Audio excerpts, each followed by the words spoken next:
ለው ለመጀመሪያ ጊዜ ኢቲቪ ሄደ የዘፈንከውን ዘፈን ታስታውሰዋለህ? እዛ ላይ ነው ቆን ጥያቄው ጉዱ።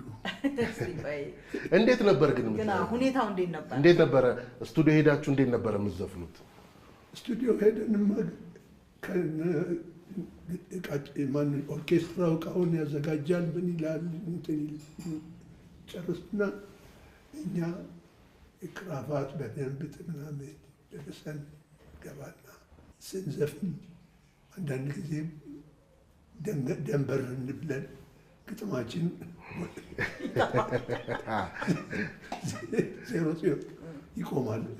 ስቶፕ ይባላል። ያው ስቶፕ ያደርጓታል። ይቆምና እንወጣለን። ደንባራ ነው የምንባለው። ላይቭ ነው እኮ ከተላላለ እንዳሁኑ የሚቆረጥ የሚቀጠል ነገር የለም። አንድ ጊዜ ነው የምትወጡት። በቃ ይመስለኛል ግን ከሻረጊቱ በፊት ነው። የሻረጊቱ ነው የቴሌቪዥን ዝነኛ ያደረገች። የሻረጊቱ ግን የኔ አይደለም። አረ እንዴት የሻረጊቱ ለኔ አይደለም። በኔ ህይወት ታሪክ ላይ አይደለም። አይደለም። በኔ ህይወት ታሪክ ላይ አይደለም።